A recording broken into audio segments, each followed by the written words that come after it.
స్వార్థపరులైనటువంటి అత్తాకోడళ్ళు కడవల్లో వెన్న దాచుకునేవారు. కృష్ణుడు ఎక్కడొస్తాడో అని. కృష్ణుడు ఏం చేశాడంటే రాని వచ్చాడు, ఓ రాత్రి వచ్చాడు, శుభ్రంగా వెన్నంతా తినేశాడు. వెళ్ళిపోయే ముందు కొంచెం వెన్న కోడలు మూతికి రాసి వెళ్ళిపోయాడు. అత్తగారు పొద్దున్న లేచి కడవ దగ్గరికి వెళ్ళింది. కడవలన్నీ ఖాళీ. కోడల్ని లేపడానికి వచ్చింది. మూతి మీద వెన్న ఉంది. ఆశిముచ్చా రాత్రి నేను పడుకున్న తర్వాత వెన్నంతా తినేశావా అని ఆ కోడల్ని పట్టు కొట్టింది.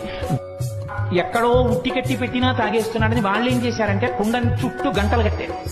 వచ్చి ముట్టుకున్నాడో గంటలు మోగుతాయి, అప్పుడు పట్టుకోవచ్చు అనుకున్నాడు.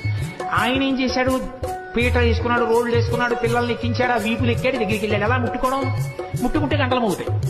చూశాడు పరాత్పరుడు, ఆయన శాసనానికి ఏది లొంగది. ఓ గంటలలావా మీరు మ్రోగకుడు. అవి విన్నాయి. చక్కగా వెన్న తీశాడు, పిల్లలందరికీ పెట్టాడు. ముందు వాళ్ళకి పెడితే కానీ తను తిండవు. అందరికీ అందిందా, అందింది. ఇప్పుడు ఆఖరణ తను తీసుకుని ఇలా నోటి దగ్గర పెట్టుకున్నాడు. గంటల కనకన మోగి. అరే మిమ్మల్ని మోగద్దన్నాను కదా, ఎందుకు మోగారని. ఏం చెప్పమంటావు పరమేశ్వర, వాళ్ళకి పెడితే ఊరుకున్నా, నువ్వు నోట్లో పెట్టుకుంటే నైవేద్యం అలవాటు గంట మోగడం, అందుకని మోగేశాను.